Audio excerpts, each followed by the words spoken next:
Hello friends, स्वागत है हमारे YouTube चैनल इमॉर्टल स्टडी पर।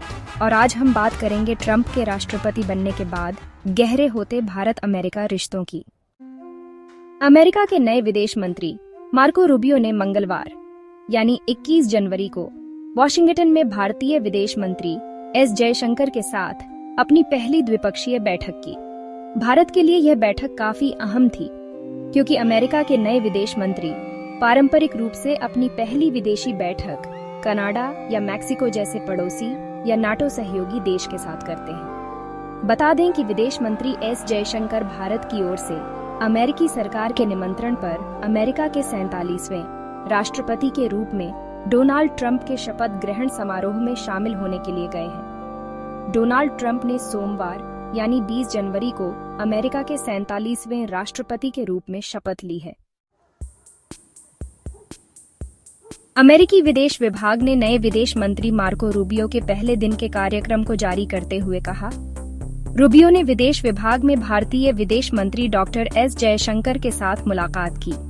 विभाग ने आगे कहा, दुनिया के सबसे पुराने और सबसे बड़े लोकतंत्रों का प्रतिनिधित्व करने वाले दो शीर्ष राजनयिकों के बीच यह बैठक विदेश विभाग के फॉगी बॉटम मुख्यालय में संपन्न हुई, जो क्वाड की पहली मंत्रिस्तरीय बैठक के तुरंत बाद हुई। भारतीय विदेश मंत्री एस जयशंकर के साथ अमेरिकी विदेश मंत्री मार्को रूबियो ने अपनी पहली द्विपक्षीय बैठक की। इस बैठक में दोनों देशों के विदेश मंत्रियों ने अमेरिका और भारत के साझेदारी को और मजबूत करने पर जोर दिया।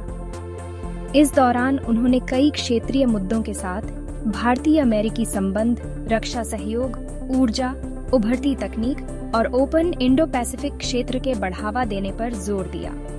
वहीं अमेरिकी विदेश मंत्री मार्को रूबियो ने भारत के साथ आर्थिक संबंधों को बढ़ावा देने के लिए ट्रंप प्रशासन की इच्छा का जिक्र किया और असामान्य माइग्रेशन पर चिंता भी जताई। भारत और अमेरिका के गहरे होते रिश्ते का असर अब बांग्लादेश पर भी पड़ना शुरू हो गया है। पूरी दुनिया बांग्लादेश में हिंदुओं और अल्पसंख्यकों पर बढ़ते खतरे और नरसंहार को लेके बांग्लादेश को घेरती नजर आ रही है। अमेरिकी राष्ट्रपति डोनाल्ड ट्रंप के इंपोर्ट टैरिफ फैसले ने वैश्विक व्यापार में हलचल मचा दी है। खास तौर पर बांग्लादेश की गारमेंट इंडस्ट्री इस फैसले से गहरे संकट में है। बांग्लादेश बड़ी मात्रा में अमेरिका को कपड़े की सप्लाई करता है। हालांकि अब जब अमेरिका ने टैरिफ लगाने का फैसला लिया है, वो बांग्लादेश के लिए आर्थिक नजरिए से बड़ा झटका है। वहीं इस संकट में भारत के लिए अवसर तलाशने की संभावना भी बनती है।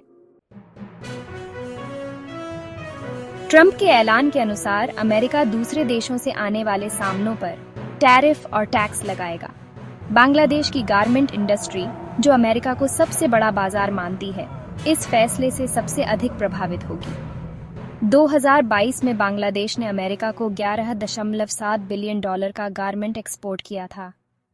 गारमेंट फैक्ट्रियों में इस फैसले के बाद से हलचल तेज हो गई है क्योंकि उनकी अर्थव्यवस्था पर इसका गहरा प्रभाव पड़ सकता है। बांग्लादेश की निर्भरता। बांग्लादेश का अमेरिका को निर्यात हर साल 15% की दर से बढ़ा है। 2017 में $5.48 बिलियन का एक्सपोर्ट करने वाला बांग्लादेश 2022 में $11.7 बिलियन तक पहुंच गया। गारमेंट, स्वेटर और सूट फैब्रिक्स में बांग्लादेश का निर्यात प्रमुख है, लेकिन ट्रंप के नए आर्थिक फैसले से यह बढ़ोतरी रुक सकती है और फैक्ट्रियों को बंद करने की नौबत आ सकती है। भारत के लिए अवसर। भारत के लिए यह एक बड़ा अवसर हो सकता है।